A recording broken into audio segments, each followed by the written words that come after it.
the 2025 Toyota Prius, we have some subtle new updates to talk about. And I've already done a separate video on the plug-in hybrid version of the Prius and the updates for the 2025 model year. It's basically just a name changer. Regardless, I will leave that video link in the description box below anyway.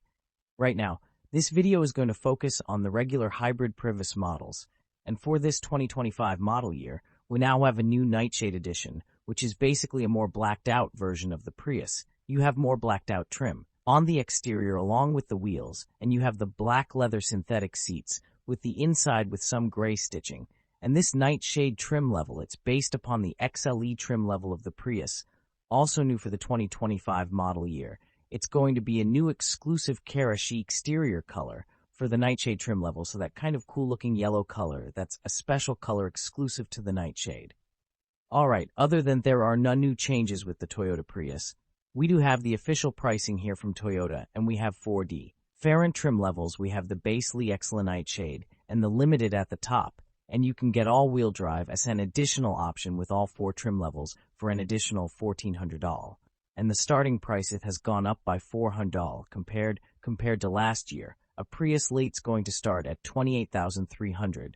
And that's before destinations. So to all the prices that Toyota has listed, make sure to add $1,035 for that destination fee. All of the prices once again. All-wheel drive, it's about an extra $140. 0 to which trim level overall. I do like the Prius. I had an opportunity to test own, and it's great. It's been dramatically improved compared to the previous generations, so it looks amazing. In my personal opinion, leave your thoughts below. Still, and as practical hatchback, decent headroom and legroom, and the powertrain, it remains the same.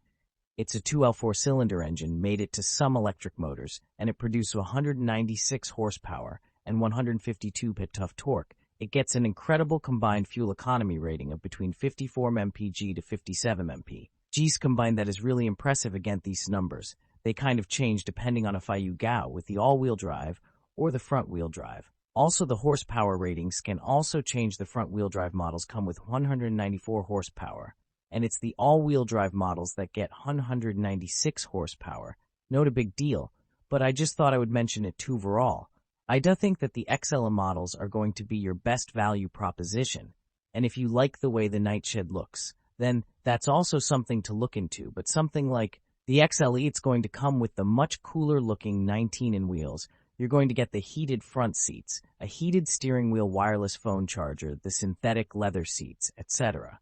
Butevin is standard. With the base Lee, you're going to get things like wireless Apple CarPlay, wireless Android Auto with the 8-in infotainment screen. Now, of course, the Limited does get a lot of nice ties, like the larger 12.3-in infotainment screen and the 8-speaker JBL audio system, as well as a 360 camera and the fixed Panamoon roof. All of these things are great, but you're paying up quite a bit of money at that point. It just depends on you and your budget and what you desire out of this product. A lot of people, they ask me, is this vehicle worth it? Over the Toyota Camry, I'm not going to lie, the Camry does have a slightly more substantial feel out on the road. The only thing I didn't like about the Camry that I tested was the brakes. It just felt really weak. And the comment section, it was split. Some owners commented saying that there was nothing wrong with the brakes on their vehicles. And there was another group of owners or people who've test-driven the Camry, and they said that the brake sucks. So I don't know what to make of that. The brakes on my particular press vehicle that I got a test was awful, but it's highly possible that previous journalists probably destroyed that Camry. It didn't have that many miles on it, but regardless, the braking performance is something to watch out for with the new Camry with the Prius. I had no real qualms driving it, of course. The seating position is rather strange and obtuse. That's just something that you have to either get used to or check out in personal. Out of people who have bought this Prius, they defend it to the grave. They say that there's nothing wrong with the seating position and all of this stuff. I don't know why these owners are taking the ISO personally. It's obvious that the pre-seating position, it is unlike any other normal cars. It is definitely something to watch out for, but one of the big advantages that the Prius has over the Camry, it's going to be that very large hatchback space. And of course, another contender to really look into would be something like the new Honda Accord Hybrid. Regardless, that's everything you need to know regarding the new 2025 Toyota Prius. As mentioned before in the description box, I'm going to have a link to the 2025 Prius plug-in high. Hybrid video and if you're interested in purchasing these new Toyota products. I would highly suggest you gotta Google and type in the invoice price for these vehicles. You can see the invoice price on websites like JD Powers.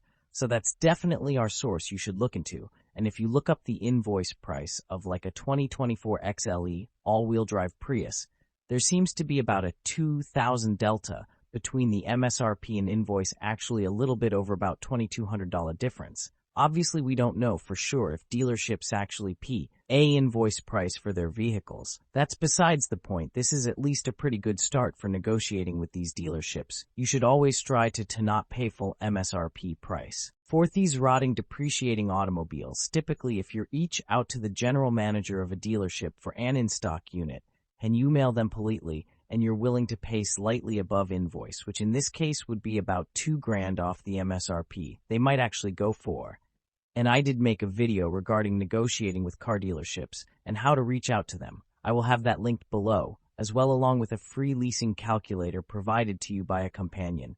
This is a powerful tool because it's houses you the interest rate of a lease, residual values, and the incentives that you can get in your local zip code. And this is a very important calculator because those incentives, they stack onto whatever dealer discount you're able to negotiate. So if you're able to get $2,000 off the MSRP and you qualify for like a $500 military incentive, then that $500 military cash, that's going to stack onto the $2,000 that you negotiate off the MSRP. So definitely check out that calculator. And if you found value with this content, make sure to like and subscribe. But thank you again, for watching. Take care and goodbye.